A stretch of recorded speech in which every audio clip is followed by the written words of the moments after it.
Great day, beautiful people. Michelle, the Sensual Shaman, back with you. Listen, y'all are gonna watch me pull some tarot while I lay these edges, okay? I wanted to pull some cards for myself today, and I just figured I would press record and see what happens.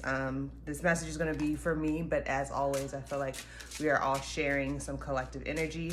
Today I will be using the Avatar Oracle deck. It is so sick. It is so much fun. I just have such a good time using these cards. So let's play today. Judgment just popped out again. And then we're also going to be using the Hero's Journey Dream Oracle to see where we are in our journey right now. And then finally, we'll be finishing off with the Starseed Oracle. And something fun I've been doing is flipping to the page of a book that I'm reading right now and just seeing what message comes from that. So stay tuned for the end for that. We're going to be pulling from The Wisdom of Insecurity by Alan Watts, the GOAT. Okay. That book is, let's get into it though. Spirit guides, guardians, and protectors, we thank you for this day, this life, this breath. Right now, right now, right now. Help me, guide me, inspire me. Show me where I am on this journey of life, and let these messages resonate for those who most need it at this time. Only show us what is required right now, Spirit. Ashe. Right now. You hold the key to an awakened life. Right now, right now, right now. Spirit says that's the message. You hold the key to an awakened life. Set yourself free. It's like, who we waiting for, baby? Michelle, who are we waiting for? What do we think this is? But then I also love this. She's kind of slumped in her, I feel like she's against a mountain or a cave. And then there's the sun coming into her cave, her kingdom. She's slumped over in this sort of rest, right? She's spent, but also maybe even grounding herself through the earth, asking for it to put more into her so that she can awaken, have the strength to live this awakened life, right? Set yourself free. So for me, this is telling me because I will research some more. Okay, I will watch something else. I will try to find something else. I will try to find a new skill. Spirit's telling me you have the keys to an awakened life. You have it right now. The door you want to open, you can open it. And then before I even finish shuffling, I've gotten this card before. It says, be the bridge.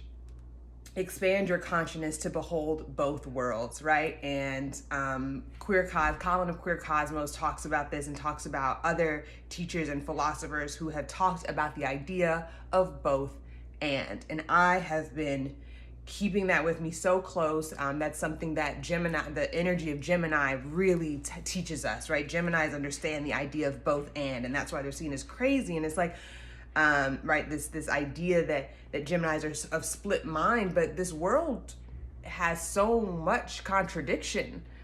Like, where the Geminis are living in reality, and I have a significant Gemini placements, and so this expand your consciousness to hold both worlds is so much of who I am, because I will watch something mundane and minute and I will find God in it, right? So it's Michelle, it's not that deep, but it isn't, and it is, right? So be the bridge. And I feel like for myself personally, and then take this for you as you need to, is that I know that I can find the language to make the spiritual practical, or to make the spiritual accessible, to make the spiritual easy, right? To make it fun to access and not always suffrage, right? Which is, it's part of it, both and, right? And so holding these two things, and sometimes people can't hold that in their minds. They're like, this is too much. I can't take the contradictions. I can't take all the woo-woo. I have the space to be the bridge. I have the space to see both worlds, explain it. First of all, internalize it, live it, learn it, and then teach it, right? Ashe. Let's read 41. You hold the key to an awakened life. There are dreams you wish you would never end, that you wish would never end. Like when you're finally getting into the groove of flying, making love to an amazing dream partner, or winning the lottery. Take heart in knowing these dreams, as well as wonderful life experiences, aren't over just because you wake up. While you remember your dream, it remains alive and well. It can even grow to become larger and more substantial over time. All the events that take place in your daytime and nighttime dreams are attempts to awaken your core strengths, gifts, and genius. Remembering who you are, thus valuing who you are, is the key to living an awakened life. You wake up when you consciously remember, put back together, your true identity as an infinite spiritual being, powerful beyond measure, and heir to the blessings this earth has to offer. The quote from here from Don Koyes: "The Great Spirit has many ways of communicating with the human being. It comes in the forms of dreams, imagination, intuition, inspiration, or a hunch.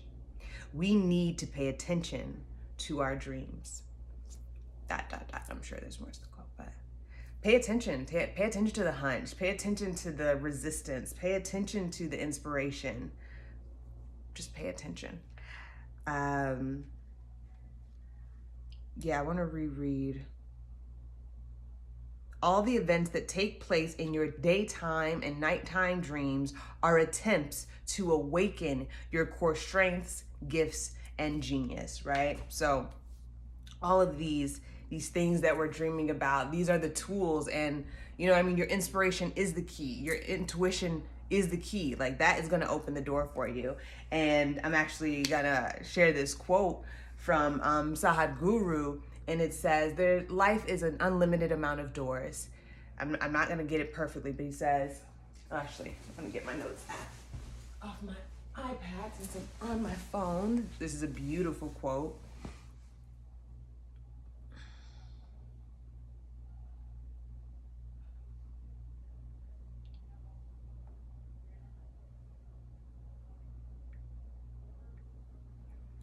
Life is an infinite amount of doorways. If you are very diligent, you will open a few of them. If you are brilliant, you will open many of them. But if you are vibrant, they will open for you. So, the key, the door. That's why I was going to share that today. Because if you are vibrant and living in your vibrancy, resting when it is required, and doing and being what you know to be true about yourself, the doors will open for you. You have everything that you need. You have everything that you need to live an awakened and inspired life, an inspiring life, a life that I want to get to the point where I don't really have to say much of anything, that my life is the evidence of my teachings, right? Man, she just looks so, right? My life becomes the evidence, and I'm not there yet, but I will get there. All right, I actually don't think I'm going to use the tarot today. I feel like that was a lot of messages already. Let's see what our soul family has to say through the Starseed Oracle deck. Before we close out, I believe that our soul family are the people that we were connected to in this life or some other life before, and they are the people, and I pray to them, I say the people who are invested in the betterment of my life. Some sort of prayer like that. I say, like, I want to hear from the people who want me to be happy, right? And that's my soul family. They connect to me here. They might be alive or dead, right? So I might meet them here on this plane, but they are invested in my betterment, and they understand the mission that I'm on, right? The goal, the karma, right? They're sort of in my little hive. So any messages from our soul family? Yep. Called soul gifts and training. It's time to step up. Here we are walking through what? Another door. Another door. You are being called to use that key that we already have to walk through. I feel like there's a gospel song and I don't know it because I didn't grow up in church, but there is one. So if you know it, please comment it below, because I just felt like I felt it in my spirit. I don't have the the lyrics though. Anything else, soul family, that you have for us today? Thank you, thank you, thank you for your love, your support, and your guidance. That's a lot of cards.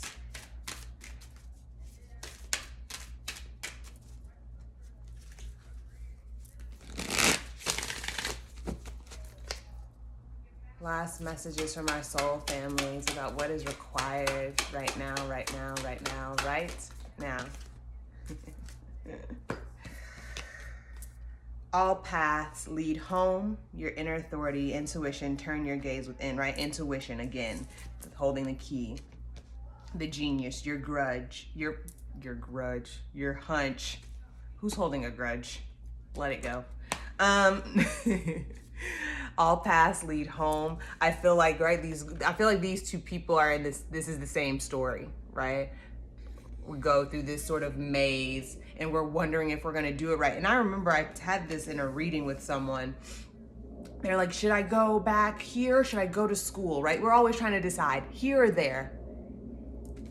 All paths lead home. And that's what I told her. I'm like, I'm not gonna tell you what to do. These cards, I'm not a psychic. These cards aren't gonna tell you what to do. That's not the kind of reader that I am. The kind of reader that I am is the one that asks you to self-investigate and say that, can you live with that choice? The other one, if it's the lesser choice or the more strenuous journey, right? The one that has more splinters along the way and more obstacles or not so nice of people, right? Or lower pay, right? That's still gonna get you there. It might bruise you up a little bit more. There might be a easier way, a more graceful way, a more supportive way, but either way, all paths lead home. So just make the choice, right? And then finally, we have perspective, the little blue dot. We're in there. Let me not get too deep. None of this matters. Zoom out. None of this matters, period. Zoom out. Like, these are the multiple messages for this card, okay? Zoom out. And also, none of this matters tells me, take it easy. Whichever one you choose, this is life, baby. You signed up. You're gonna make a bad call. I don't think there's a bad call. There's gonna be uncomfortable things that happen that you're gonna have to deal with, but there's always a lesson in it, right? I'm literally going through something right now where I'm like, I really wish that didn't fucking happen. But now I also have, through this uncomfortable situation, I've gathered some new tools. I'm like, man, I do know how to have a conversation like that. Or, you know what? I'm a little bit like that too. Like, I lie too, right? I wish I wasn't lied to, but I lied too. And I wish she would have just told the truth the first time. Well, I don't always tell the truth the first time I'm investigated either, right? So you're learning grace, right? So zooming out, getting perspective, whatever key you use, right? Is this the right key for this? Should I do this for that? Or should I go through this door? None of this matters. Just choose, baby. You hold the keys to an awakened life, and we are just here to expand the universe. We are. All right, last but not least, I feel like this is already a lot of messages, but I said I was going to do it, and so I'm going to. Spirit, what do you have from us, from the sincere Alan Watts? All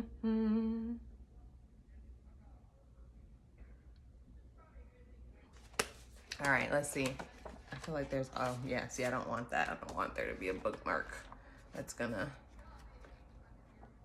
page 66. Okay, I'm gonna remember.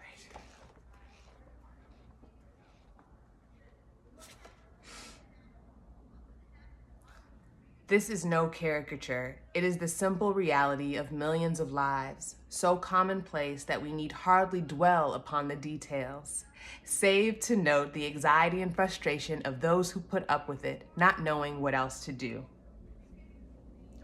What are we to do? The alternatives seem to be two. The first is, somehow or another, to discover a new myth or convincingly resuscitate an old one. If science cannot prove there is no God, we can try to live and act on the bare chance that he may exist after all. There seems to be nothing to lose in such a gamble, for if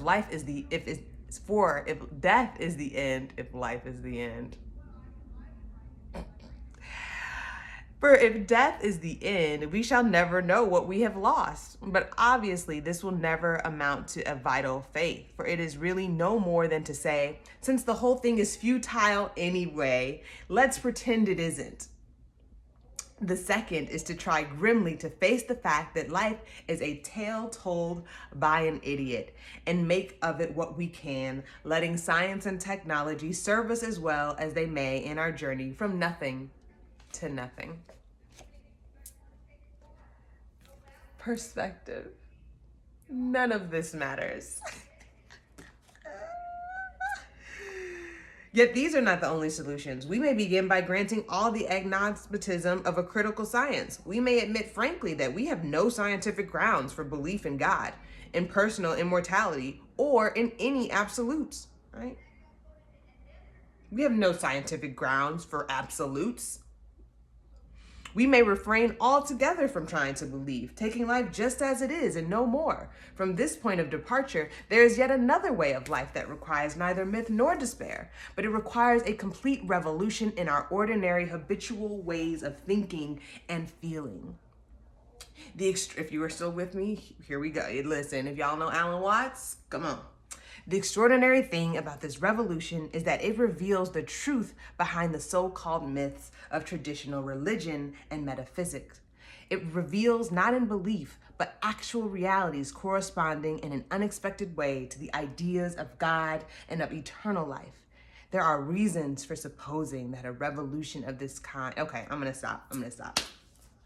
Because Alan Watts will take you into the deep end, and I know y'all didn't ask to do all that, but I just want us to take from this that we can think, the fact that he's having fun with this idea of like, well, which way do we see this life? Is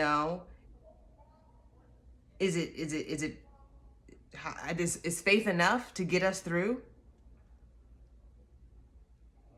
Since this whole thing is futile anyway, let's pretend it isn't. And I was thinking about this the other day when I was having a conversation with my coworkers, and then we're gonna wrap this up. I was thinking that what if we, right, because humans always have this need to put a meaning on things, myself included, okay? Like I said, I will find the spiritual in the mundane. That means something. And sometimes it doesn't. But what if we have, we have been programmed to put meaning into things, whether it's numbers or art or love or family, right? There's a meaning for life, and whatever that meaning is for you, you need that in order to make this life bearable, or you might go insane because you'd be having an existential crisis at every hour. So this is what's really fun about Alan Watts, is that he gets me sort of thinking in this sort of bizarre way that I really enjoy. What if we needed to be implanted with meaning so that we could live this life and get the lessons and have the experiences? Anyway, that's it. That's all I got for y'all. That was a lot. You are called. You are not making the wrong decisions. Just continue forward. Just begin. Just begin. Just begin. And remember to have fun.